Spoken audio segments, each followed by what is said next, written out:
Hello everyone, welcome to NEET पे जीत series at Learno Hub. मैं हूं अद्रिज और मैं लेके आया हूं फिजिक्स के लेक्चर्स एंड फिजिक्स के important questions only at learnohub.com, जहां आपको मिलेंगे फिजिक्स, केमिस्ट्री, मैथमेटिक्स, बायोलॉजी के सारे लेक्चर्स बिल्कुल फ्री। कहां पे? Only at learnohub.com।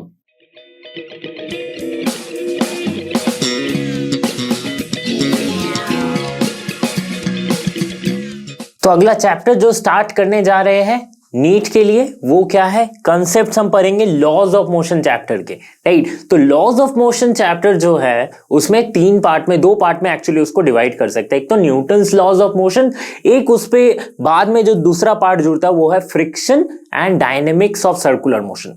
तो ऐसे करके हम दो पार्ट में इस चैप्टर को कवर करेंगे। तो पहले हम जो अभी इस वीडियो में कंसेप्ट कवर करने वाले हैं वो है न्यूटन्स लॉज ऑफ मोशन के कंसेप्ट्स। ओके, तो चलिए शुरू करते हैं चैप्टर को।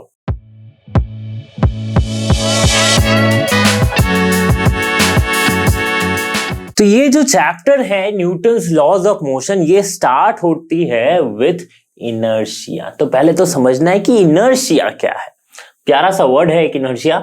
तो इनर्शिया मीन्स रेजिस्टेंस और opposition to change of state. ठीक है, it is defined as the inherent property of a body by virtue of which it remains in its state of rest or in its states of uniform motion। ठीक है, तो हर एक body में कोई भी object हो, उनमें एक इनहेरेंट प्रॉपर्टी होती है जिसे हम कहते हैं इनर्शिया। अब ये इनर्शिया है क्या कि कोई भी बॉडी अगर वो यूनिफॉर्म मोशन में है और अगर वो रेस्ट में है तो वो अपने मोशन को, वो अपने स्टेट ऑफ, ये जो मोशन है या तो स्टेट ऑफ रेस्ट है या फिर स्टेट ऑफ मोशन है, ये स्टेट को वो चेंज करना नहीं चाहती है। ठीक है, आप मान सकते हो कि एक आलसी वाला प्रॉपर्टी, लेजी प्रॉपर्टी कुछ एक मान सकते हैं कि जैसे मैंने एक बॉटल अगर मैंने टेबल पे रख दिया तो वैसा ही वो टेबल पे रहेगा। ठीक है, तो ये उसकी प्रॉपर्टी है। अगर मैंने एक बॉल को रोल किया तो बॉल रोल करती हुई जाएगी, हालांकि उसमें फ्रिक्शन लग रही है इसलिए वो आखिर में रुक जा रही है। अगर फ्रिक्शन नहीं होता तो बॉल रोल करते रहती with some uniform uniform motion में, यूनिफॉर्म वेलोसिटी के साथ, है ना। तो ये जो प्रॉपर्टी है, ये जो हर एक बॉडी में एक प्रॉपर्टी है कि वो अपना स्टेट चेंज करना नहीं चाहती। इस स्टेट को अगर चेंज करवाना है तो क्या करना पड़ेगा? हमें कोई एक्सटर्नल फोर्स उस बॉडी पे अप्लाई करना पड़ता है ना, तभी उसकी स्टेट चेंज होती है, राइट। स्टेट ऑफ रेस्ट और स्टेट ऑफ मोशन वो चेंज होती है। तो inertia of a body is measured by mass of the body. ये बहुत इंपॉर्टेंट है कि जितना हैवी मास होगा उतना ही ज्यादा उसका इनर्शिया, उसकी प्रॉपर्टी जो है वो होगी। ठीक है, जितना ज्यादा हैवी मास होगा उस बॉडी के स्टेट को चेंज करने के लिए उतना ही ज्यादा फोर्स हमें अप्लाई करना पड़ेगा। ठीक है, heavier the body greater is the force required to change its states, hence greater is its inertia, है ना। जितनी भारी ऑब्जेक्ट, अगर छोटी सी बॉल हो तो उसे आप इजीली रोल कर सकते हो, और अगर आपके पास एक शॉर्टपुट हम खेलते हैं ना, वो भारी वाली बॉल हो, लोहे वाली, तो उससे इतनी इजीली आप रोल नहीं कर पाओगे, है ना। तो इसकी मास ज्यादा है ऑब्वियसली उस छोटे टेनिस बॉल से। तो इसीलिए कहते हैं heavier the mass, greater the force will be required to change its states and greater will be the inertia। तो ये जो inertia को मेजर करते हैं ये इसके मास से मेजर करते हैं। तो अगर हम inertia की यूनिट हम देखें, हालांकि ये प्रॉपर्टी है, बट अगर inertia को मेजर करना है, इसकी यूनिट देखें तो वो मास के जैसी होगी। तो मास की यूनिट क्या होती है? kg। ठीक है, kg, inertia की भी यूनिट kg होगी। ठीक है, अभी inertia के 3 टाइप्स होते हैं। क्या क्या होते हैं 3 टाइप्स? पहला तो है inertia of rest, inertia of motion and inertia of direction. ठीक है, तो ये तीनों टाइप्स को हम पढ़ते आगे। तो अगला जो हम पढ़ेंगे वो क्या है? Inertia of rest. हमने इनर्शिया पढ़ा है, इनर्शिया ऑफ रेस्ट उसका एक टाइप है। इसका मतलब क्या होता है? It is the inability of a body to change by itself its state of rest. Means अगर कोई बॉडी वो रेस्ट पे है तो हमेशा वो रेस्ट पे ही रहना चाहेगी, राइट। हमेशा वो रेस्ट पे रहना चाहेगी। ये एक टेंडेंसी है इसकी एक प्रॉपर्टी है। This means a body at rest remains to be at rest. ठीक है, अगर आप उस पर फोर्स भी अप्लाई कर रहे हो तो भी उसकी एक टेंडेंसी रहती है कि उस फोर्स को अपोज करके वो अपना पोजीशन को मेंटेन करे, राइट। तो इस हिसाब से फोर्स भी इतनी ज्यादा होनी चाहिए कि वो उस मोशन को तोड़े, उस स्टेट ऑफ मोशन को, स्टेट ऑफ रेस्ट को तोड़े, तभी ये मूव कर पाएगी, है ना। तो ये तो हम फर्स्ट लॉ में पढ़ेंगे कि क्या फोर्स होती है और क्या ये नहीं। ठीक है, इनर्शिया ऑफ रेस्ट अब तक ये समझ में आ गई। ठीक है, इसको दिखाने के लिए एक सिंपल सा डेमोन्स्ट्रेशन मैं करता हूं। ओके, तो मेरे पास एक ग्लास है, इस पे रखी एक कॉइन है और एक ये कार्ड है ना। तो अभी क्या करते हैं कि ये कॉइन को मैं ऐसे रखता हूं ग्लास के ऊपर, ठीक है, सॉरी, इस कार्ड को ग्लास के ऊपर रखता हूं और इस कार्ड के ऊपर मैं एक कॉइन रख देता हूं। ठीक है, अभी अगर मैं इस कार्ड पे अगर कोई फोर्स लगाऊंगा, ठीक है, तो देखते क्या होगा कि कार्ड पे अगर फोर्स लगाया मींस कार्ड को मैंने ऐसे पुश किया, ये कार्ड गिरेगी ऑब्वियसली। तो क्या कॉइन भी साथ साथ गिरेगा? देख लेते हैं, सिंपल सा डेमोन्स्ट्रेशन है। ठीक है, देखना, कॉइन पे नजर रखो सब, कॉइन ऊपर है ना। ये क्या हो गया, कॉइन नीचे आ गई। क्यों आ गई नीचे? इसका मतलब ये होता है कि कॉइन क्या थी, वो रेस्ट पे थी। ठीक है, तो सपोज अगर मैं ड्रॉ करता हूं कि जैसे ये ग्लास हो गया, ठीक है, इस पे रखी थी कार्ड मैंने, है ना, इसके ऊपर था कॉइन, तो ये इस पे फोर्स लगी है तो ये मूव हो गया, है ना। हालांकि कार्ड भी रेस्ट पे था तो सिर्फ कार्ड पे फोर्स लगी तो वो मूव हो गया, इस पे कोई फोर्स नहीं लगी तो इसलिए इसने अपना इनर्शिया मेंटेन किया, रेस्ट पे था। तो जब कार्ड हट गया वहां से तो ऑब्वियसली बिकॉज ऑफ ग्रेविटी ये क्या हो गई, नीचे गिर गई, लेकिन ये रेस्ट पे थी इसलिए ये मूव नहीं किया क्योंकि इस पे फोर्स ही नहीं लगी। तो this is called inertia of rest. आगे बढ़ते इनर्शिया ऑफ मोशन को समझते हैं। नेक्स्ट है हमारा इनर्शिया ऑफ मोशन। ये क्या है? It is the inability of a body to change itself its state of uniform motion. That is a body in uniform motion can neither be accelerated nor be retarded on its own and come to rest। ठीक है, तो जो एक uniform motion में है वो चाहेगी कि हम एक यूनिफॉर्म मोशन में ही रहे, है ना। तो इसकी इनएबिलिटी है कि वो खुद ब खुद अपनी उस ना तो वो एक्सेलरेट कर सकती है, ना ही वो रिटार्ड कर सकती है, ना ही रुक सकती है, खुद ब खुद वो नहीं कर सकती है। इसके लिए क्या चाहिए? एक फोर्स चाहिए होगा। ठीक है, इसका भी आपको मैं एक सिंपल सा एग्जांपल दिखाता हूं। तो यस, तो ये एक मूवी का सीन है ना। टॉम क्रूज भाई साहब एक बाइक से जा रहे हैं। अब जैसे ही देखो यहाँ पे कोलिजन होता है, जैसे ही टक्कर होती है इस पॉइंट पे, है ना, ये क्या हो रही है, इसकी जो टेंडेंसी है, जो राइडर है, इसकी टेंडेंसी क्या है कि ये यूनिफॉर्म मोशन में ही रहना चाह रहा है, इसीलिए ये गाड़ी से आगे निकल गया। ये गाड़ी भले ही रुक गई, बाइक रुक गई है, लेकिन ये कुछ दूर ये आगे आ जाते हैं। क्यों? क्योंकि because of inertia of motion, है ना। तो ये सिंपल सा एक एग्जांपल था, एक मूवी का सीन था।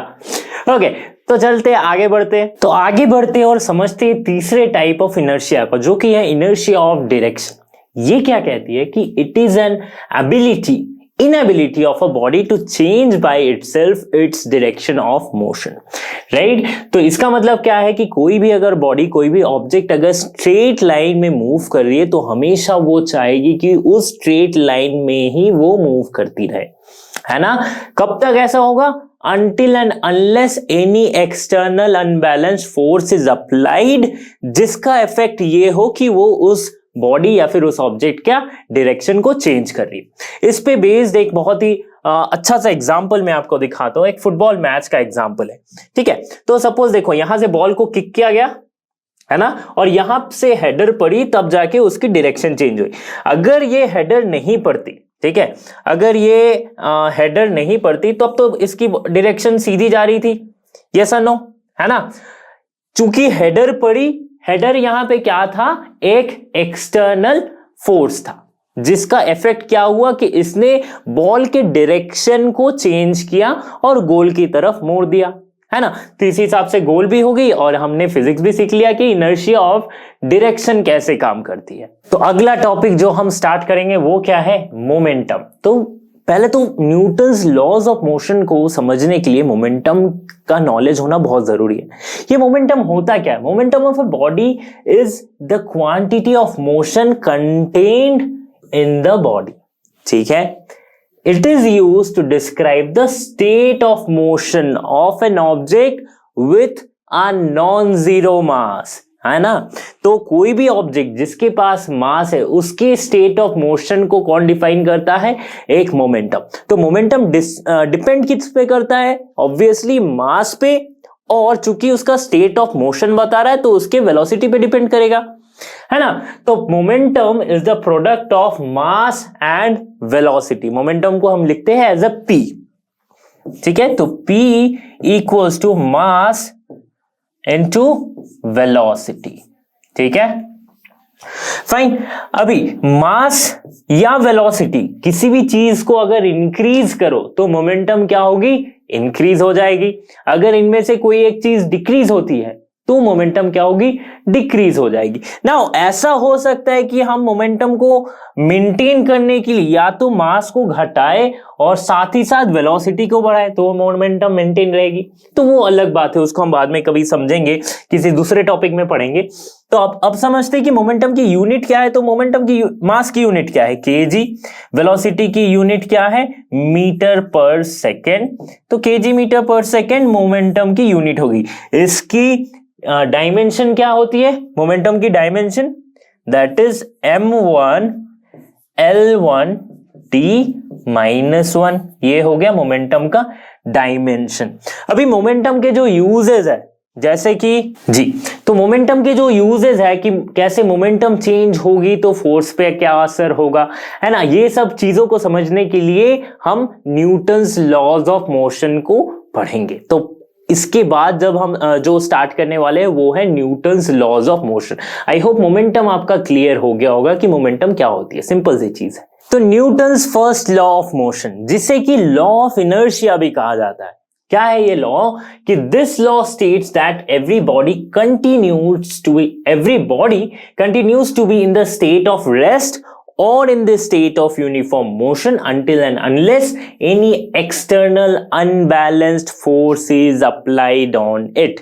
ठीक है, कोई भी एक इसीलिए इसे लॉ ऑफ इनर्शिया कहा जा रहा है। स्टेटमेंट से ही आप समझ सकते हो कि कोई भी बॉडी अगर वो रेस्ट पे है तो रेस्ट पे रहना चाहेगी जब तक कि ना उस पे कोई एक्सटर्नल अनबैलेंस्ड फोर्स ना अप्लाई हो जाए। ठीक है, कोई बॉडी अगर मोशन में है, सपोज आप कार ड्राइव कर रहे हो तो कार तब तक चलती रहेगी जब तक आप उस पे ब्रेक ना लगाओ, है ना। हालांकि अगर वो ऐसे अगर आप नॉर्मल रख रहे हो तो बिकॉज ऑफ फ्रिक्शनल फोर्स वो रुक जाएगी। तो यहां पे फ्रिक्शनल फोर्स भी काम कर रही है जो कि अपोज कर रही है मोशन को। तो इसको हम फ्रिक्शन में समझेंगे, है ना। तो मैं एक जनरल केस बता रहा हूं कि कोई भी बॉडी मूव कर रही हो या फिर रेस्ट पे हो, वो तब तक रेस्ट पे रहना चाहेगी या मूव करना चाहेगी जब तक कि ना कोई एक्सटर्नल अनबैलेंस्ड फोर्स इस पे अप्लाई ना हो। ना ये अनबैलेंस्ड फोर्स क्यों कहा गया? सिंपली हम फोर्स भी तो कह सकते थे, नहीं कह सकते, क्योंकि अगर बैलेंस्ड फोर्स हो जाएगा तो उसका कुछ इफेक्ट ही नहीं होगा। ठीक है, इफेक्ट ही नहीं होगा। कैसे? सपोज ये एक ब्लॉक रखिए नीचे, है ना, इसे दोनों तरफ से सेम फोर्स लगाया जा रहा है मूव करने को। ठीक है, दो तरफ से दो इंसान है जिसने इक्वल फोर्स लगा रखा है, F A F B। ठीक है, तो अगर F A equals to F B है तो इसको क्या कहते हैं हम? Balanced force. दोनों तरफ से फोर्स इक्वल है तो इसलिए कोई नेट फोर्स निकल के नहीं आ रहा है, तो इस पे कोई मोशन ही नहीं होगा। ये रेस्ट पे है तो ये रेस्ट पे ही रहेगी। आप दीवार को अपने लाइक कोई भी वॉल को आप ढकेलो, है ना, तो उस पर कोई इफेक्ट होगा? नहीं होगा, क्योंकि ये बैलेंस हो जा रही है। अभी यहां पे बैलेंस क्या है वो हम थर्ड लॉ ऑफ मोशन में सीखेंगे कि कौन सी फोर्स यहां पे बैलेंस कर रही है। ठीक है, तो जब भी कोई एक फोर्स ज्यादा होगा, ठीक है, कोई एक फोर्स ज्यादा होता है, यानी कि सपोज हम मान लेते हैं कि इसने थोड़ा सा ज्यादा फोर्स लगा दिया, ठीक है, थोड़ा सा इसने प्रोटीन वोटीन खाया, थोड़ा सा ज्यादा फोर्स लगा दिया, है ना। तो अब क्या होगी, अगर F A is greater than F B, ठीक है, फोर्स तो इधर भी लग रही है, फोर्स इधर भी लग रही है, लेकिन एफ ए क्या है, ज्यादा है, तब जो नेट फोर्स निकल के आएगी वो क्या होगी, वो होगी F A minus F B. ये क्या हो गया, ये हो गया नेट फोर्स। अच्छा, इस फोर्स की डायरेक्शन किस तरफ होगी, इस फोर्स की डायरेक्शन उसी तरफ होगी जिस तरफ ज्यादा वाला फोर्स लग रहा है ना। तो अगर F A greater than F B है तो एफ ए की डायरेक्शन क्या है, ऐसी है, तो ब्लॉक किस तरफ जाएगी, इस तरफ मूव करेगी, है ना।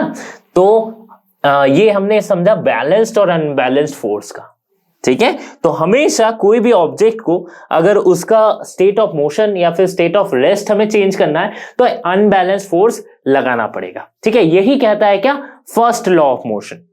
नाउ जो हम मोमेंटम पढ़े थे उसका यूज कहां पे होगा, उसको कैसे हम विजुअलाइज कर सकते, उसको कैसे हम अंडरस्टैंड कर सकते by the second law of motion.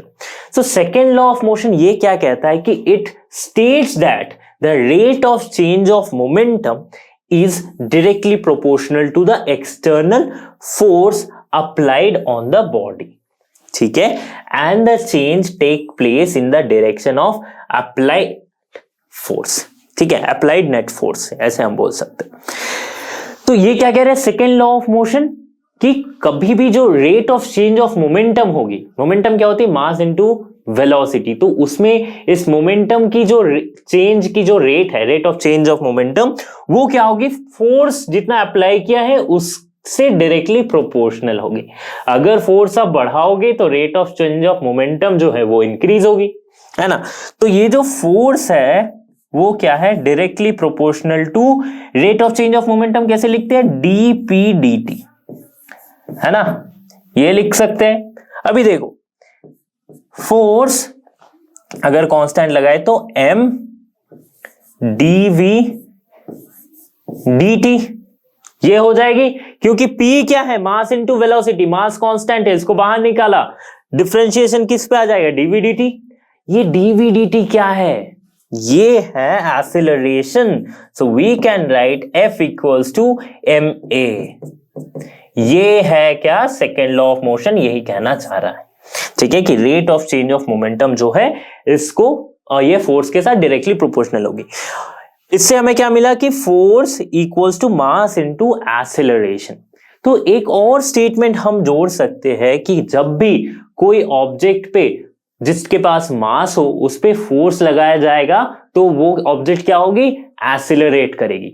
उस एक्सीलरेशन की डायरेक्शन किस तरफ होगी, जिस तरफ फोर्स अप्लाई किया जा रहा है। तो जैसे ही ये वाला अगर मैं फिर से एग्जांपल लेता हूं कि ये ब्लॉक को दोनों तरफ से फोर्स लगाया गया लेकिन एफ ए ज्यादा है, तो ये किसके डायरेक्शन में एक्सीलरेट हो रही है, किसके डायरेक्शन में मूव कर रही है, जिस तरफ एफ ए लग रहा है, ठीक है। तो ये थे दो सिंपल से laws, Newton's laws of Newton's first law of motion and Newton's second law of motion. अगला टॉपिक जो हमारा है वो क्या है, इंपल्स है। बहुत ही इजी सा टॉपिक है। क्या है कि the force which acts on bodies for short time is called impulsive force, और उसे हम कहते हैं इंपल्स। तो ये इंपल्स जो होती है वो क्या होती है, फोर्स ही है, बट किसी शॉर्ट पीरियड, बहुत ही कम समय के लिए अगर जिस पे अगर फोर्स लग रही है तो उसे हम कहते हैं इंपल्स, ठीक है। तो इंपल्स को मेजर कैसे कर सकते हैं, impulse of a force is measure of total effect of the force. तो ये जो टोटल इफेक्ट ऑफ फोर्स है वो क्या है, एवरेज फोर्स इनटू टाइम, इसे ही कहते हैं टोटल इफेक्ट ऑफ फोर्स, ठीक है। और उसे हम मेजर करते हैं, उसको हम क्या कहते हैं, इंपल्स। अभी आप पूछोगे सर एवरेज फोर्स क्यों लिखा आपने, तो ये जो इंपल्स है ना, ये क्या है ना कि ये जो फोर्स लग रही है बहुत कम टाइम के लिए, ये ना कांस्टेंट नहीं है। तो एक पॉइंट पे ये मैक्सिमम आती है, फिर धीरे धीरे कम हो जाती है। तो ये जो कांस्टेंट फोर्स नहीं है, इसको मेजर करने के लिए बहुत छोटे से टाइम के लिए वो डिफिकल्ट है, इसलिए हमने टोटल इफेक्ट ऑफ फोर्स ले लिया है कि एवरेज फोर्स को मल्टीप्लाई कर दो टाइम से, तभी हमें पूरा इंपल्स मिल जाएगा, है ना। तो इसका एक सिंपल सा एग्जांपल देता हूं कि पहले तो है क्या इंपल्स, फोर्स जो कि बहुत कम समय के लिए लग रहा हो, ठीक है, तो इसका एक एग्जांपल आप देखो कि ये एक बैट्समैन है, ठीक है, बॉल क्या हो रही है, बॉल बैट पे फोर्स लगा रही है कुछ, राइट, किसी वेलोसिटी से आई, इसने बैट को टकराया यहां पे, तो कुछ फोर्स अप्लाई किया इसने, तो ये जो फोर्स है ये बहुत ही कम सेकंड के लिए, बहुत ही कम टाइम के लिए, सपोज किसी फ्रैक्शन ऑफ सेकंड के लिए, ठीक, तो इस जगह पे क्या हुआ, इस जगह पे हुआ इंपल्स क्रिएट, ठीक है, यही है इंपल्स, ठीक है। अभी आप इसमें से ना इनर्शिया भी समझ सकते हो, इनर्शिया ऑफ डायरेक्शन भी समझ सकते हो कि जैसे ही बॉल तो सीधी लाइन में जा रही थी, लेकिन जैसे ही इस बैट का वो बल्ला इसने हल्का सा टिल्ट किया तो बॉल की डायरेक्शन उस पे लग के चेंज हो गई, तो यहां पे इंपल्स भी है, यहां पे अब इनर्शिया ऑफ डायरेक्शन भी समझ सकते हो, है ना। देखो तो आगे बढ़ते हैं। अच्छा, तो इंपल्स के बारे में एक और चीज नोटिस करने वाली कौन सी बात है कि इंपल्स हम कैसे लिख सकते हैं, एवरेज फोर्स इनटू टाइम, ठीक है। तो ये एवरेज फोर्स क्या है, ये rate of change of momentum है, इसका मतलब ये है चेंज इन मोमेंटम, यही तो हमने सेकेंड लॉ में पढ़ा था, बाय टाइम, ये change in momentum by time क्या है, rate of change of momentum, ठीक है, ये हो गया एवरेज फोर्स इनटू टाइम, है ना। तो टाइम टाइम अगर कैंसिल करें तो इंपल्स जो है वो क्या होगी, सिंपली चेंज इन मोमेंटम, है ना, इंपल्स को हम लिख सकते हैं चेंज इन मोमेंटम, राइट। तो ये मोमेंटम क्या है, लीनियर मोमेंटम, तो इसलिए इंपल्स को हम इस तरह से भी डिफाइन कर सकते हैं, impulse is change in momentum. Obviously अगर आपने वो पिछला वाला एग्जांपल जो हमने बल्ले पे बॉल लगते हुए जो देखा था, तो इसकी मोमेंटम तो चेंज हो रही है ना, पहले वो किसी और वेलोसिटी से आ रही है, फिर जैसे ही टकराती है उसके बाद वो मूव करी, किसी और वेलोसिटी से मूव करी, वेलोसिटी चेंज होना, मास तो चेंज नहीं हो रहा है बॉल का, है ना, वेलोसिटी चेंज होना यानी मोमेंटम में चेंज आना, है ना, तो impulse is equals to change in momentum, ये भी हम कह सकते हैं। नाउ अब देखते हैं Newton's third law of motion, right. बहुत को ये इजी लगता है कि sir every action has a equal and opposite reaction, हाँ इजी तो है ही ये। Newton's third law of motion क्या कहती है, the third law tells us what is the origin of external force of the body. Second law क्या बताया हमें, मोशन के बारे में बताया, एक्सेलरेशन के बारे में बताया।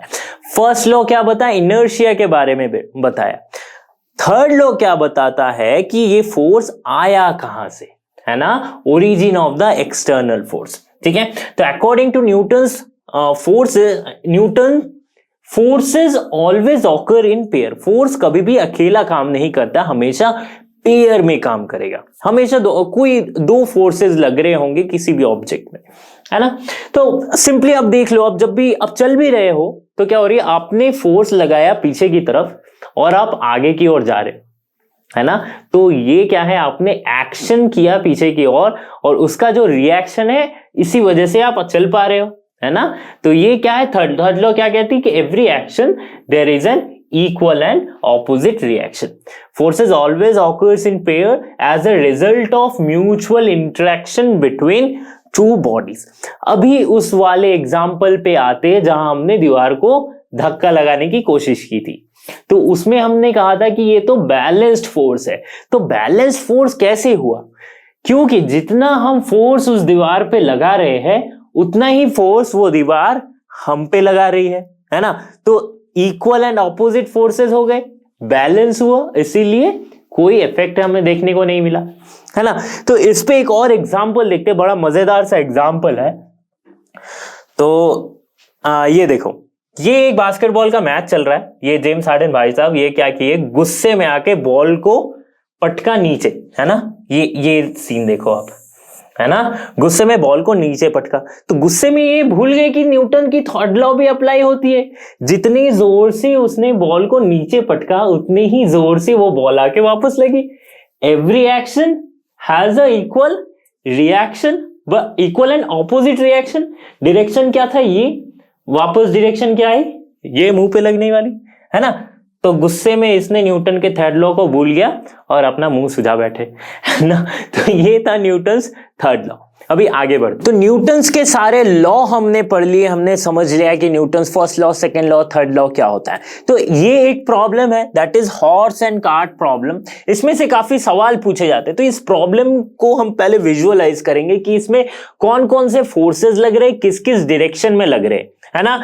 और इसके लिए हम न्यूटन्स थर्ड लॉ की हेल्प लेंगे, ठीक है। तो पहले तो देखते हैं कि ये एक, ऑब्वियसली आपने देखा होगा कि घोड़ा एक कार्ट को खींच के आगे की ओर भागता है ना। ये हमने बहुत जगह देखा, टांगा वगैरह में आप देख लो, या फिर कोई भी बुलक कार्ट देख लो, उसमें बैल रहते हैं, है ना। तो ये वैसा ही प्रॉब्लम है, एक हॉर्स एंड कार्ट का प्रॉब्लम, ठीक है। तो पहले तो देखो स्टार्ट कैसे करते हैं। तो ये कार्ट है, इसकी कोई वेट है ना, घोड़े की भी कुछ वेट है, ठीक है। तो पहले तो देख लो ये कार्ट जो है, इसकी वेट कहां लग रही है। वेट क्या होती है, mass into the gravitational acceleration, ठीक है। तो mass of cart into the acceleration due to gravity. तो ये जो वेट है ये लग रहा है नीचे की तरफ, है ना। तो इसकी वेट हम मान लेते हैं W1 which is equals to mass, capital M is the mass of cart. यहां पे मैं लिख देता हूं अच्छे से, कैपिटल M जो है वो क्या है, मास of cart, and small m let is the mass of horse, ठीक है। ओके, तो ये किसके बराबर हो जाएगी, mg के बराबर। अच्छा, अब न्यूटन्स थर्ड लॉ क्या कहता है कि कोई भी फोर्स सिंगली नहीं हो सकता, है ना, वो हमेशा पेयर में होते हैं। Every action has an equal and opposite reaction. तो इसकी ऑपोजिट में कोई एक रिएक्शन फोर्स लग रहा होगा, इसे मान लेते हैं सपोज R1। ओके, तो ये हो गया कार्ट के लिए। अगर हम सेम हॉर्स के लिए भी देखें तो इसकी जो वेट है W2 दैट इज mg, वो किसी रिएक्शन फोर्स R2 के बराबर हो रही है ना। न्यूटन्स थर्ड लॉ यही कहता है, ठीक है।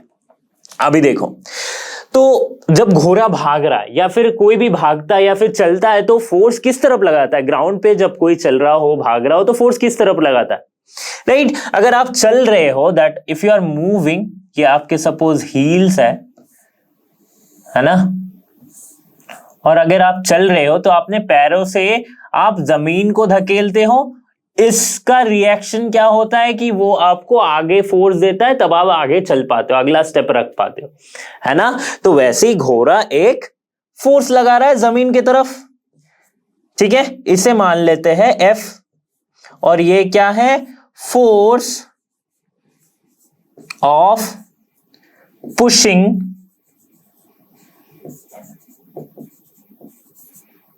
द ग्राउंड,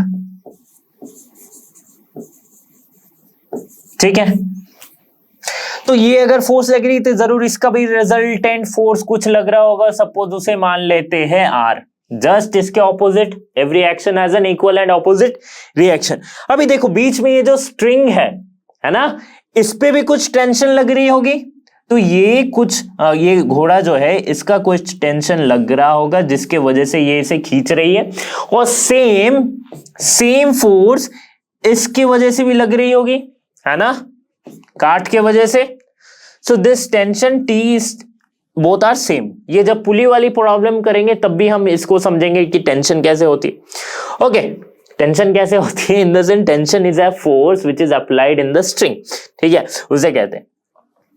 अभी देख लो, ये जो रिजल्टेंट फोर्स है R, इसका अगर मैं कंपोनेंट निकालू तो एक निकलेगा horizontal component, right, making angle theta, और एक ये वर्टिकल कंपोनेंट। तो इससे क्या कहेंगे, जो थीटा के साथ सटा हुआ कंपोनेंट होता है उसे हम लिख देते हैं R cos थीटा, जो थीटा के साथ सटा हुआ नहीं होता है उसे हम लिखते हैं R sin थीटा, ठीक है। अभी कुछ एक फोर्स छूट रहा है या नहीं छूट रहा, बताओ। सबने हमने पूरा फ्री बॉडी डायग्राम बना दिया, हमने पूरा तोड़ के लिख दिया कि भैया कैसे कैसे फोर्स किस किस डायरेक्शन में काम कर रही है, किसका रिएक्शन क्या है।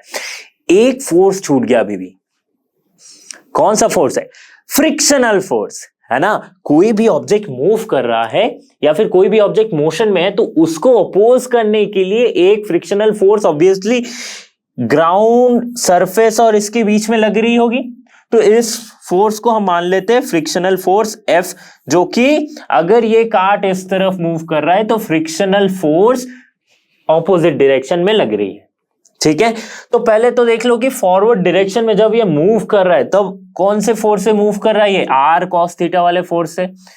तो r cos थीटा जब भी फ्रिक्शनल फोर्स से ज्यादा होगा तभी ये मोशन हो पाएगा, है ना। तो फ्रिक्शनल फोर्स से ज्यादा अगर नहीं हुआ, ओवरकम नहीं कर पाया, तो फिर ये मोशन आगे नहीं खींचेगा, है ना। तो इसीलिए r cos theta should be greater than the frictional force in order to move the cart ahead. Okay? तो ये सिंपल सा एक कंसेप्ट था जो कि हॉर्स एंड कार्ट प्रॉब्लम में हम देख सकते हैं, और आगे जब इस पे बेस्ड क्वेश्चंस आएंगे तो उसको भी हम इजीली सॉल्व कर सकते हैं। एक और इंटरेस्टिंग सा कंसेप्ट सीखेंगे जो कि देखेंगे कि apparent weight of a man in a lift और एलिवेटर ये क्यों चेंज होती रहती है ना। आप ये ये आप नॉर्मल लाइफ में या डेली लाइफ में भी आप एक्सपीरियंस किए होंगे कि जैसे आप लिफ्ट में जाते हो तो जब आप ऊपर जाते हो या फिर जब आप नीचे आते हो तो आपके वेट में कुछ एक चेंज आता है। आपको लगता है कि कभी मैं हल्का हो रहा हूं, कभी थोड़ा मुझे भारी सा लग रहा है ना। ऐसा क्यों होता है, इसके फिजिक्स को समझेंगे। तो सिंपली तो पहले लेते हैं केस कि सपोज एक एलिवेटर है, ठीक है, जो कि किसी स्ट्रिंग से जुड़ा हुआ है। इसको हम मान लेते हैं किसी स्ट्रिंग से जुड़ा हुआ है ऑब्वियसली। ओके, नाउ इस एलिवेटर के अंदर एक लड़का है। अब क्या है कि फर्स्ट केस ये देखते हैं कि इसकी मास सपोज m है, सपोज इस लड़के की मास है स्मॉल m, ठीक है, मान लेते। पहला केस क्या कह रहा है कि when the elevator is at rest और moving uniformly on a uniform motion, means इसमें कोई एक्सेलरेशन नहीं है, राइट, कोई एक्सटर्नल एक्सेलरेशन नहीं है। लेकिन क्या है कि जब वो रेस्ट पे है या फिर यूनिफॉर्म मोशन में मूव कर रहा है, तो रेस्ट पे है तब इसकी वेट क्या होगी, रेस्ट पे है वो चाहे लिफ्ट के अंदर जाके रेस्ट पे रहे या लिफ्ट के बाहर आके रेस्ट पे रहे, तो उसकी वेट जो है वो सेम होगी, क्योंकि कोई मोशन नहीं है। मोशन है बट अगर यूनिफॉर्म मोशन भी है तो भी सेम रहेगी। तो दो आर क्या है, अपैरेंट वेट, ठीक है, इसे हम लिखेंगे अपैरेंट वेट, वो क्या है mg के बराबर ही होगी, ठीक है। अगर एक आदमी कहीं पे भी खड़ा है तो जमीन की तरफ उसकी फोर्स लग रही है जो वो क्या है mg, mass of that body into the acceleration due to gravity, this is the weight. तो ये क्या है अपैरेंट वेट, हम लिख सकते हैं apparent weight is equals to the true weight, है ना, ये लिख सकते हैं। नाउ अगर दूसरा केस कंसीडर करें, दूसरे केस में क्या कहा गया है कि when the elevator accelerates upward, जब ऊपर की तरफ जा रहा है but there is some acceleration, यहां पे क्या है moving uniformly, uniform means no acceleration. If elevator अगर ये ऊपर की ओर जा रहा है विथ सम एक्सेलरेशन ए, अभी वेट क्या समझ आएगी, इंक्रीज्ड है या डिक्रीज्ड है, क्या लगता है आपको क्या होना चाहिए। तो पहले देख लेते कि कैसे होगा। अगर mg नीचे लग रही है तो कोई एक रिएक्शन फोर्स जो है वो ऊपर लग रही है जरूर r, ठीक है। साथ ही साथ एक्सेलरेशन भी ऊपर है, एक्सेलरेशन ऊपर है, इसका मतलब क्या है, सेकेंड लॉ क्या कहता है कि फोर्स, अगर एक्सेलरेशन किसी बॉडी का है तो उसमें जरूर कोई फोर्स लग रहा होगा, तो कोई एक फोर्स जरूर ऊपर की ओर लग रहा होगा F, ठीक है। अभी इस इक्वेशन ऑफ मोशन को हम कैसे लिखेंगे, तो पहले तो देख लो कोई एक फोर्स लग रहा है, वो किसके बराबर होगा, F भी ऊपर है R भी ऊपर है, तो रिलेटिव फोर्स क्या होगा F माइनस R। अब F माइनस R क्यों हुआ, क्योंकि F ज्यादा है R से। हमें कैसे पता चला है F ज्यादा है R से, क्योंकि जो ओवरऑल एक्सेलरेशन है लिफ्ट का वो ऊपर की तरफ है, तो ऑब्वियसली ऊपर की तरफ फोर्स ज्यादा होगा, F ज्यादा होगा, है ना। तो F minus R equals to, इसको बैलेंस कौन कर रहा है बताओ, इसको बैलेंस कर रहा है mg, तो इससे बैलेंस करने वाला कौन है mg। अभी बताओ g की डायरेक्शन क्या है? अगर मैं फोर्स अगर ऊपर जाने को मैं पॉजिटिव लेता हूं, बट g तो नीचे की ओर काम कर रहा है, तो g नेगेटिव होना चाहिए जरूर। तो m इंटू माइनस जी की डायरेक्शन क्या होगी? नेगेटिव। अगर एक्सेलरेशन को मैं ऊपर के एक्सेलरेशन को पॉजिटिव लेता हूं, तो g को हमें नेगेटिव लेना पड़ेगा, तभी इक्वेशन हम फॉर्म कर रहे हैं। अच्छा, F इक्वल्स टू क्या हो गया? Mass into acceleration minus r equals to mass to minus G. ठीक है, अपेरेंट वेट कैसे लिख सकते हैं हम? तो R equals to M A, this will be minus M G, इसको इक्वल्स टू के इधर ले आएंगे तो क्या हो जाएगा? Plus M G. Then apparent weight को हम कैसे लिख पाएंगे? R equals to M into A plus G. तो पहले मास कितना था जब रेस्ट पे था? तब वेट कितनी थी? mg, है ना? अभी कितनी है जब ये एक्सीलरेशन से ऊपर मूव कर रही है? m into A plus D. तो कुछ एक क्वांटिटी जुड़ा, तो इसका मतलब क्या हुआ? अपेरेंट वेट इंक्रीज हो गया। जो एक्चुअल वेट, अगर मैं यहां पे वेइंग मशीन रखता हूं, रेस्ट पे अगर मुझे 60 kg आया, तो 60 kg से ज्यादा आएगा कब? जब ये लिफ्ट एक्सीलरेट करेगी ऊपर की तरफ। देन तो यहां पे मैं लिख सकता हूं अपेरेंट वेट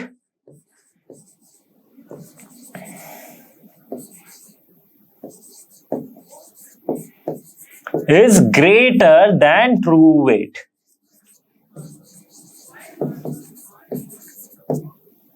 समझ में आ गया? कितना आसान सा कंसेप्ट है ना, इसीलिए हमें भारी लगता है जब हम ऊपर की ओर मूव करते हैं। थर्ड केस ये क्या कह रहा है कि when the lift accelerates downward, जब नीचे की ओर एक्सेलरेट हो रही है, यानी कि नीचे मूव कर रही है, तो देखते हैं कि क्या होता है। तो पहले तो ये स्ट्रिंग आप मान लो, ठीक है, इसकी जो ट्रू वेट है mg, अभी लिफ्ट क्या हो रही है? नीचे की ओर जा रही है विद सम एक्सेलरेशन a। अच्छा, इस पे जो रिएक्शन फोर्स काम कर रहा है दैट इज r, यही r हमें अपेरेंट वेट बताएगा। अब देखना क्या होता है।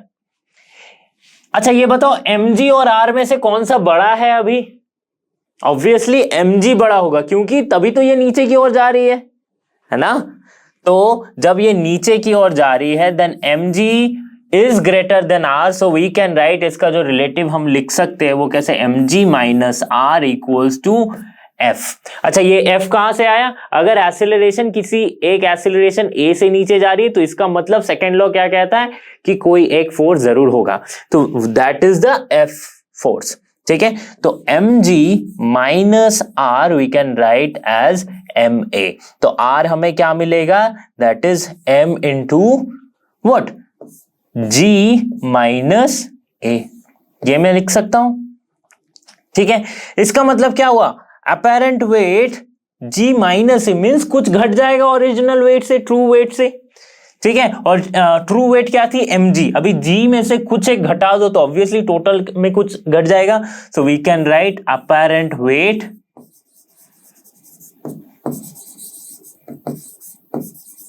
इज लेस देन द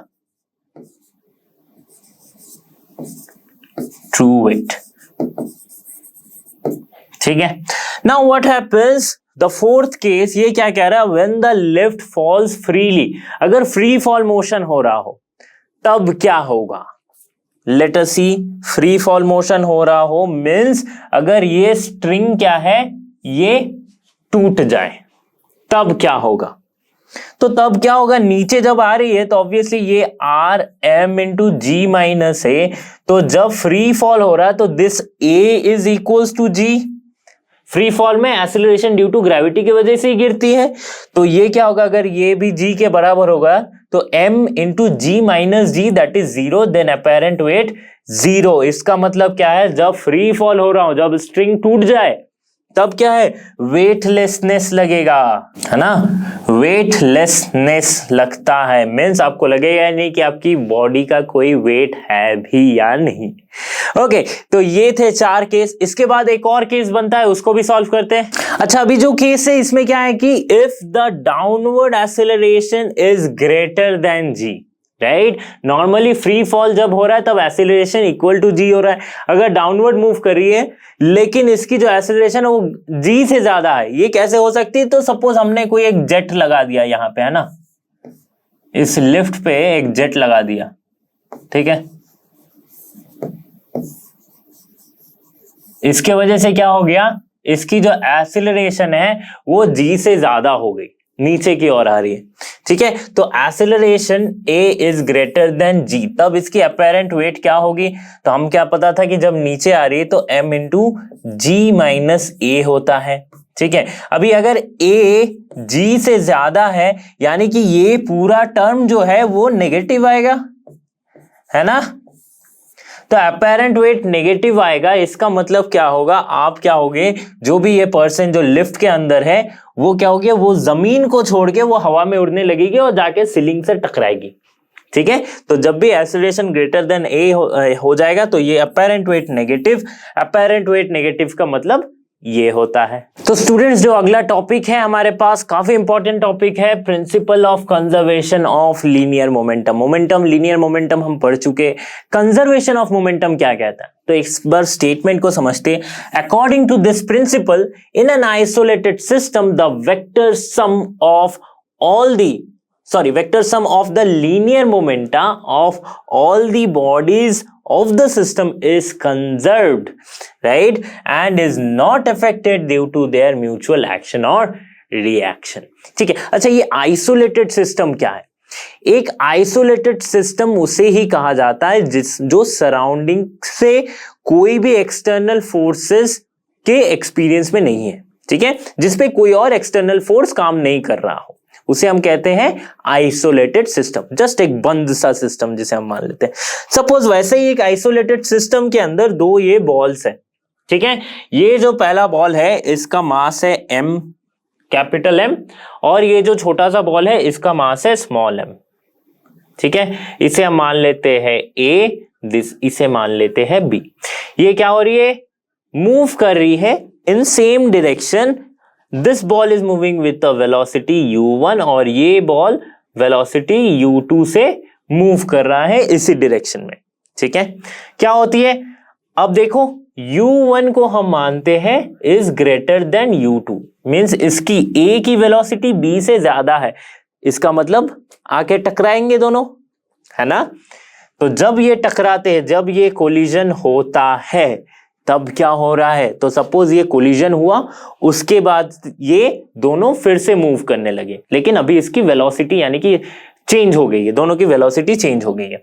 तो जब कोलिजन हुआ तो इसने कुछ एक फोर्स अप्लाई किया Fa, और बदले में इसे कुछ रिएक्शन फोर्स भी मिला Fb। Third law of motion क्या कहता है, every action has an equal and opposite reaction. इसका मतलब क्या हो जाएगा, Fa is equals to minus Fb, ठीक है। Fa क्या है, force applied by A on B, और Fb क्या है, force applied by B on A, जो कि इक्वल एंड ऑपोजिट है, ठीक है। तो ये हो गया कोलिजन। कोलिजन होने के बाद क्या हो रही है कि ये मूव करने लगी विथ वेलोसिटी v1 एंड ये मूव करने लगी विथ वेलोसिटी v2, ठीक है, ये है b। Conservation of linear momentum ये कहता है कि इनिशियली जो इसकी मोमेंटम थी वो फाइनली इसकी मोमेंटम जो है वो सेम रहेगी, मतलब sum of the linear momentum initially. अच्छा, यहां पे लीनियर मोमेंटम क्या है, इसकी मोमेंटम क्या है m u1, sum of the linear momentum यानी कि इसका भी लेंगे that is small m u2, ये हो गया क्या, sum of the linear momentum initial, ठीक है। फाइनल में क्या आया, m v1 plus m v2। Conservation of linear momentum ये कहता है कि this m u1 plus m u2 equals to m v1 plus m v2। इस पे बेस्ड बहुत सारे क्वेश्चन होते हैं। कैसे कैसे क्वेश्चन रहता है कि सपोज ये मान लिया गया कि ये जो छोटा सा बॉल है, सपोज ये रेस्ट पे है और ये बॉल आके इससे टकराती है, तब क्या होगा, कंजर्वेशन ऑफ मोमेंटम कैसे चेंज होगा। और फिर ये कहा जाएगा कि जब ये रेस्ट पे थी, टकराने के बाद ये बॉल मूव करने लगी, है ना। स्नूकर टेबल में आपने देखा होगा कि आपने जैसे व्हाइट वाले बॉल जो क्यू बॉल होता है, उससे जब आप किसी बॉल को टकराते हो, किसी बॉल पे कोलाइड करवाते हो ताकि वो बॉल जाके आगे गिरे, तो क्या होती है, वो रेस्ट पे होती है, ये जाके टकराती है, फिर ये मूव करने लगती है, ऐसा होता है ना। तो इस टाइप के क्वेश्चंस पूछे जाते हैं, तो फिर उसकी वेलोसिटी निकालने बोल देंगे, या फिर पहले वाले की अभी वेलोसिटी कितनी होगी ये निकालने बोल देंगे। तो जब मान लो कि सपोज एक मैं क्वेश्चन लेता हूं कि सपोज ये वाली बॉल अगर रेस्ट पे है, तो ये रेस्ट पे है यानी कि U2 इसका 0 हो जाएगा, है ना। तो जहां जहां U2 है वहां पे मैं 0 पुट कर दूंगा और मैं U1 V1 या फिर V2 में कुछ भी जो भी हमें दिया जाएगा वो मैं इजीली निकाल सकता हूं। तो ये सिंपल सा कंसेप्ट था कंजर्वेशन ऑफ लीनियर मोमेंटम का। कंजर्वेशन ऑफ लीनियर मोमेंटम हमने समझ लिया है, उस पे बेस्ड एक छोटा सा एप्लीकेशन है, that is the recoil of a gun, है ना। ये रिकॉइल ऑफ ए गन क्या होती है, जैसे कि आप यहां पे देख सकते हो, जब भी गन को फायर किया जाता है तो गन क्या होती है, पीछे की ओर मूव करती है आफ्टर फायरिंग द बुलेट, ठीक है। तो जिस वेलोसिटी से वो पीछे की ओर आ रही है उसे हम कहते हैं recoil velocity. What is recoil velocity? The velocity with which a gun moves backward after firing the bullet is called recoil velocity, ठीक है। ये आपने देखा होगा कि जैसे एक गन अगर आप पकड़े हो, ऑब्वियसली आपने अगर नहीं पकड़ा है तो बस देख लो कि क्या होता है, कि सपोज जब गन किसी ने पकड़ा है, जब फायर होती है तो उस पे एक पुश फील होता है ना, न्यूटन्स थर्ड लॉ के वजह से, कि जब यहां से बुलेट निकली तो उसे एक झटका सा महसूस होगा उसके कंधे पे, या फिर जब भी वो हाथ में अगर वो पिस्टल पकड़ा है तो हाथ में महसूस होता है, ठीक है। तो ये जिस वेलोसिटी से पीछे आ रही है उसे कहते हैं रिकॉइल वेलोसिटी, है ना। तो recoil velocity of a gun हम कैसे निकाल सकते? सपोज ये एक गन है जिसकी मास हम मान लेते हैं m, ओके, और इससे जो बुलेट निकली है इसकी मास अगर हम मान लेते हैं स्मॉल m, ठीक है, स्मॉल m मास की एक बुलेट निकली है। तो जो रिकॉइल वेलोसिटी है ऑफ गन उसे हम कंसीडर करते हैं दैट इज कैपिटल V, और जिस वेलोसिटी से बुलेट मूव कर रही है उसे हम कंसीडर करते हैं स्मॉल v वेलोसिटी से बुलेट मूव कर रही है, ठीक है। कैसे निकालेंगे? कंजर्वेशन ऑफ लीनियर मोमेंटम से हम रिकॉइल वेलोसिटी निकाल सकते हैं। कैसे? देखो, इनिशियली क्या होता है, जब बुलेट को फायर नहीं किया गया तब क्या है, गन और बुलेट दोनों ही रेस्ट पे है ना, दोनों रेस्ट पे है। तब क्या हो जाएगी, गन भी रेस्ट पे है, यानी कि initial velocity of gun is 0, initial velocity of bullet is 0।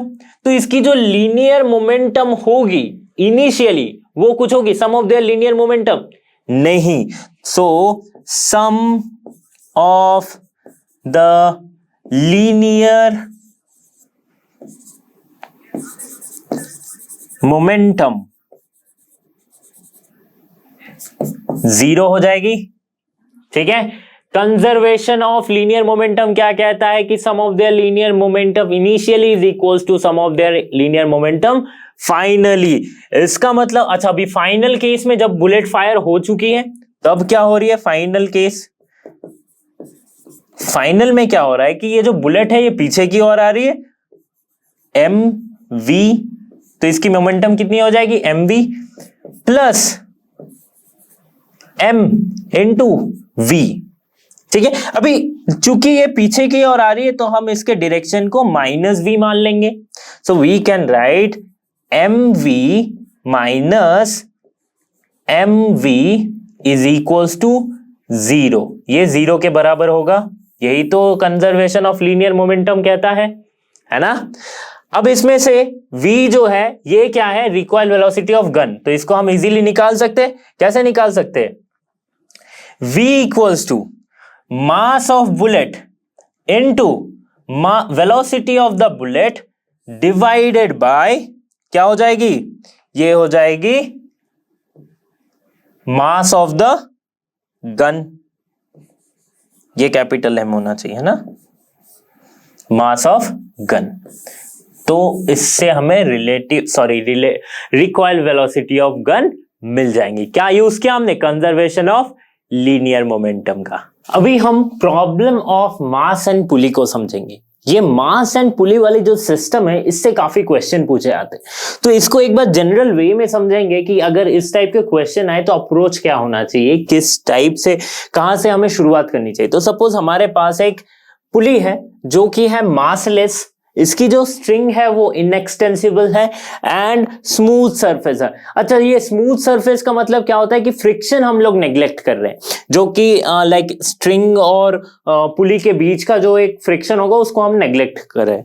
Okay, तो इस मास को हम मान लेते हैं m1, इस मास को हम मान लेते हैं m2। यहां पे क्या है कि m1 is greater then m2, ठीक है, ये हैवियर मास है। तो अभी बताओ पूरी पुली की मोशन किस तरफ होगी? ऑब्वियसली जिस तरफ भारी ज्यादा है उसी तरफ ये मूव करेगा, है ना। ये वाली नीचे आएगी और ये वाली मास जो है वो ऊपर की ओर जाएगी, ठीक है। अभी इस मास के वजह से नीचे ग्रेविटेशनल फोर्स के कारण एक कौन सा फोर्स काम कर रहा है नीचे की तरफ, दैट इज m1g और इसमें m2g, ठीक है। और ये पुली सिस्टम जो है वो एक्सेलरेशन a के साथ वो नीचे आ रही है, ठीक है। अभी अगर ये मास नीचे आ रही है तो ये सेम एक्सेलरेशन के साथ ऊपर जा रही है ना। अगर ये नीचे गिर रही है तो ये ऊपर आ रही है, सिंपल सा। स्ट्रिंग में टेंशन कितना है? T, ये हम मान लेते हैं स्ट्रिंग में टेंशन है T। अभी हमें पता क्या करना है, एक्सेलरेशन का हम एक्सप्रेशन निकालेंगे, ठीक है। जब भी इस टाइप से दो पुली सिस्टम है तो दो मास और पुली सिस्टम है, इसका कैसे हम एक्सेलरेशन का एक्सप्रेशन निकालेंगे पहले तो ये देखो कि अगर मैं फोर्स, नेट फोर्स को इक्वेट करूं तो हमारा आ जाएगा, पहले देखते हैं क्या होगी कि ये नीचे आ रही है तो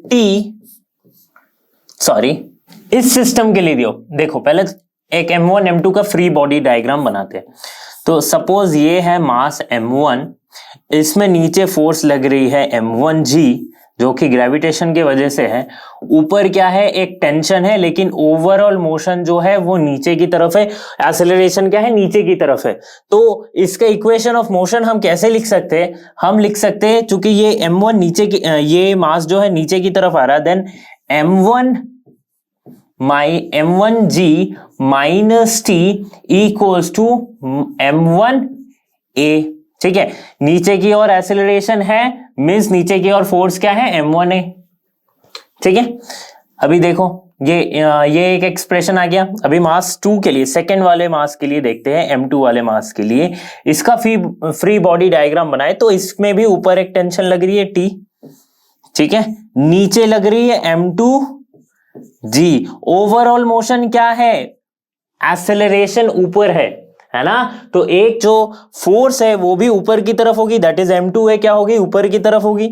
तो इसके एक्सप्रेशन को कैसे लिखते हैं? तो t माइनस जो ऊपर है उसको लिखेंगे, जो ऊपर है यानी कि ये वाला बड़ा है, t minus m2g equals to m2a।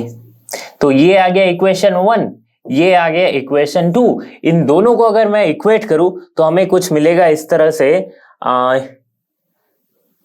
Okay कि m1 minus m2 into g equals to m1 plus m2 into a, ठीक है। ये दोनों को बस मैं ऐड किया हूं तो इससे जो एक्सेलरेशन का एक्सप्रेशन हमें मिलेगा यहां से वो क्या आएगा, a equals to m1 minus m2, this should be minus, by m1 plus m2 और ये ऊपर में g। ये आ गया क्या? एक्सेलरेशन का एक्सप्रेशन, ठीक है। तो अगर ये एक्सेलरेशन के एक्सप्रेशन को मैं t में पुट करता हूं, किसी एक इक्वेशन में पुट करता हूं तो हमें t का एक्सप्रेशन आ जाएगा, लाइक टेंशन का एक्सप्रेशन आ जाएगा। ओके, तो जनरली प्रॉब्लम्स में जो भी लाइक क्वेश्चंस आपसे पूछे जाते हैं, आपसे या तो एक्सेलरेशन निकालने को कहा जाता है या फिर टेंशन इन द स्ट्रिंग निकालने को कहा जाता है, ठीक है। तो सिंपल सी बात है, फ्री बॉडी डायग्राम कैसे बनानी होती है, फिर उसको इक्वेट करने में, फ्री बॉडी डायग्राम अगर बना लिए तो आपका 50% काम खत्म हो जाएगा। फिर उस लाइक फ्री बॉडी डायग्राम को देख के आप पर्टिकुलरली एक equation of like net force को इक्वेट कर सकते हैं, फिर ऐड करके आप एक्सेलरेशन ऑफ द सिस्टम निकाल सकते। सिस्टम्स विथ वेरिएबल मास, तो जब सिस्टम्स की मास वेरिएबल हो तो क्या करेंगे? हमने अभी तक न्यूटन्स लॉज ऑफ मोशन, ये पूरे चैप्टर में जो भी पढ़ा है, इसमें हमने क्या किया कि मास को मान लिया है कांस्टेंट, फिर इसके एक्सेलरेशन या फोर्स अगर निकालना हो तो वो इजीली निकाल रहे हैं। बट ऐसा क्या हमेशा होता है? राइट, नहीं होता। एक सिंपल सा एग्जांपल आपको बताता हूं। सपोज आपकी बाइक है जो कि बिना फ्यूल भरे उसकी वजन है 100 kg। ओके, अब क्या किया आपने? फुल टैंक फ्यूल भरा उसमें, जो कि है सपोज कि 10 लीटर आपने फ्यूल भर दिया, तो आपकी वेट कितनी हो गई बाइक की? अभी इतनी बढ़ जाएगी, है ना, फ्यूल भरने के बाद। तो जब आप बाइक बहुत देर से चला रहे हो और काफी देर बाद जब फ्यूल खत्म होती है तो फिर आपकी वेट वही 100 kg हो जाएगी। लेकिन जब चला रहे हो, जब आपकी फ्यूल सपोज आधा या कुछ खत्म हुआ हो, तब अगर आपकी बाइक की मास पूछी जाए तो क्या आप 100 kg बोलोगे? नहीं बोलोगे, आप 100 kg प्लस जितना फ्यूल बचा है उसको ऐड करके बोलोगे। तो ये जो मास है ये क्या है? वैरी हो रहा है हर एक पॉइंट पे। चाहे जितना भी बाइक जैसे ही स्टार्ट हुई तो फ्यूल बर्न होना चालू हुआ तो कुछ कुछ मास हर बार घटते जा रही है। तो वैसे ही एक सिंपल सा कंसेप्ट है इस रॉकेट का। रॉकेट क्या होती है? रॉकेट में काफी मात्रा में फ्यूल होती है जो कि बर्न होती है, और ये गैस के थ्रू इसके जैसे नीचे से ये थ्रस्ट देती है, इसे गैस एस्केप होती है जिससे इन्हें रॉकेट को थ्रस्ट मिलता है और ये ऊपर की ओर जाती है।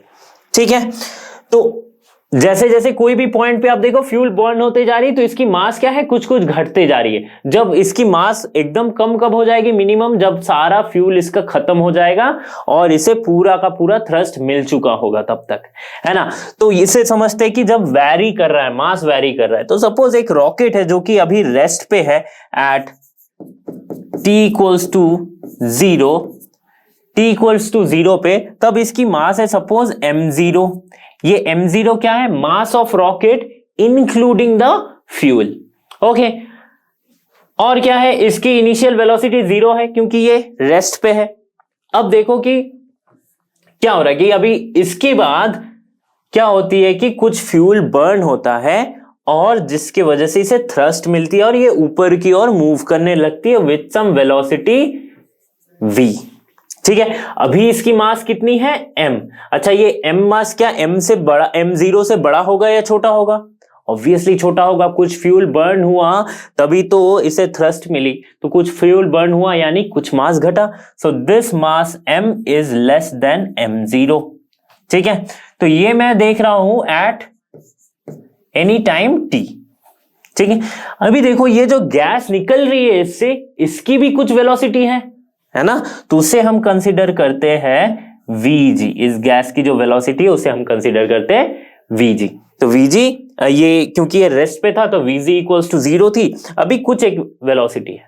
ओके, नाउ अब हम जो देखेंगे इस रॉकेट के बारे में कि एट एनी टाइम इस पे कितना, इसकी कितनी वेलोसिटी है और इस पे कितना फोर्स लग रहा है, थ्रस्ट कितना लग रहा है, बाय दिस थ्रस्ट कितनी हो रही, ये हम समझेंगे। हम डेरिवेशन तो नहीं करेंगे बट इसके एक्सप्रेशंस को समझेंगे क्योंकि डेरिवेशन नीट के पॉइंट ऑफ व्यू से इंपॉर्टेंट है नहीं। ओके, फिर भी अगर आपको डेरिवेशन देखना है तो आप इसके वन शॉट वीडियोस देख सकते हैं। Now at a small interval time dt, अगर स्मॉल इंटरवल टाइम dt पे अगर मैं देखना चाहूं कि इसकी वेलोसिटी कितनी है तो कैसे देखूंगा? तो सपोज टाइम dt यानी कि t से dt हुआ तो t प्लस dt, है ना, at a small interval of time. तो इसकी मास क्या हो जाएगी? अगर मास m थी तो कुछ मास घटेगा ऑब्वियसली आफ्टर dt टाइम। तो सपोज हम मान लेते dm मास घट गई तो m माइनस dm लिख सकते हैं, अभी रॉकेट की मास है। ठीक है, वेलोसिटी क्या होगी? v प्लस dv, ये मैं लिख सकता हूं रॉकेट की वेलोसिटी है v प्लस dv। कुछ एक वेलोसिटी बढ़ेगी फिर से क्योंकि और जा रहा है ये। नाउ इसकी जो गैस की वेलोसिटी है उसे हम मानते हैं कि vg है। ओके, इसकी गैस की वेलोसिटी जो है वो कांस्टेंट वेलोसिटी हम कंसीडर करते vg। अब हम देखेंगे आगे कि इस पे जितनी velocity of rocket at any time t वो क्या होगा। तो velocity of the rocket at any time t where its mass is m, उसमें वेलोसिटी की एक्सप्रेशन कुछ इस तरह से लिख सकते हैं हम, u log base e m0 by m। m0 क्या है? उसकी initial mass including the fuel. m क्या है? उस टाइम t पे जितनी मास है रॉकेट की वो है m। ठीक है, अभी ये u कहां से आ गया? तो u को लिए है relative velocity of the rocket of the gas with respect to the rocket. Means एक वेलोसिटी ऑफ रॉकेट है v और एक वेलोसिटी जो नीचे की ओर जा रही है दैट इज vg, जो गैस की वेलोसिटी है ना, जिस वेलोसिटी से वो गैस निकल रही है। तो इसका रिलेटिव वेलोसिटी हम मान लिए है u, तो माइनस u को हम लिख सकते हैं v plus vg, that is velocity of gas with respect to velocity of the rocket. ठीक है, तो ये आ जाएगा वेलोसिटी का एक्सप्रेशन, है ना। Eight any time t rocket की मास जब m है तो इसका एक्सप्रेशन ये होगा। Now thrust on the rocket, ये थ्रस्ट क्या है? The force with which the rocket moves upward. ठीक है, ये वही फोर्स है जिससे रॉकेट ऊपर की ओर जा रही है, और ये फोर्स देने वाला कौन है? वही जो थ्रस्ट मींस जो गैस निकल रही है इससे। ओके, तो F equals to minus u dm dt, dm dt because mass यहां पे क्या हो रहा है? हर पॉइंट पे चेंज हो रही है। ओके, u क्या है? वही रिलेटिव वेलोसिटी आपको पता है। फाइन, नाउ अगर आपको फोर्स पता चल गया तो एट एनी टाइम आप इसकी एक्सीलरेशन भी निकाल सकते हैं, है ना। आप इसकी एक्सीलरेशन भी निकाल सकते हैं फोर्स बाय मास करके। ओके, ये नेगेटिव साइन क्या डिनोट कर रहा है? This negative sign indicates that the thrust on the rocket is direction opposite to the motion of the rocket. Thrust को नेगेटिव हमने क्यों माना? क्योंकि थ्रस्ट तो नीचे की ओर है ना, फोर्स नीचे की ओर है, बट रॉकेट किधर जा रही है? ऊपर की ओर। तो ये जो फोर्स है इसे हम मान लेते हैं negative to the direction of the motion of the rocket. Okay, simple सा कंसेप्ट था रॉकेट का जब वेरिएबल मास हो रही है। इक्विलिब्रियम ऑफ कॉन्करेंट फोर्सेस, पहले तो समझना है कि कॉन्करेंट फोर्सेस क्या है। Concurrent forces are defined as the forces that passes through common point at the same time. तो सपोज ये एक पार्टिकल P है, इस पे एक ही टाइम पे तीन डायरेक्शन पे अलग अलग तीन फोर्सेस काम कर रही है एट द सेम टाइम, तो इसको हम कहते हैं कॉन्करेंट फोर्सेस। अच्छा, ये पार्टिकल P इक्विलिब्रियम पे कब रहेगा? तीन चार फोर्स इसमें अगर काम, तीन फोर्स, अभी तो यहाँ पे इस केस में तीन फोर्सेस हैं, तो तीन फोर्स अगर काम करे तो ये इक्विलिब्रियम पे कब रहेगा?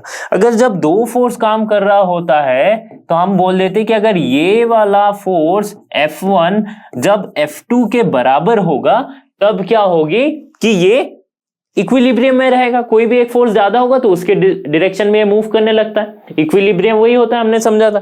तो अगर यहाँ पे तीन फोर्सेस हैं तो क्या होगा? तब क्या होता है कि अ पॉइंट और a particle is said to be at equilibrium if the vector sum of the concurrent forces acting on a point of the particle is zero. अगर ये तीनों का वेक्टर सम जीरो होता है तो ये पार्टिकल P जो है वो इक्विलिब्रियम पे होगा। अच्छा, इसका वेक्टर सम हम कैसे निकालेंगे? तो पहले तो F1 F2 का रिजल्टेंट हो जाएगा इस तरफ, है ना। बाय पैरेललोग्राम लॉ हम इसका रिजल्टेंट निकाल सकते हैं।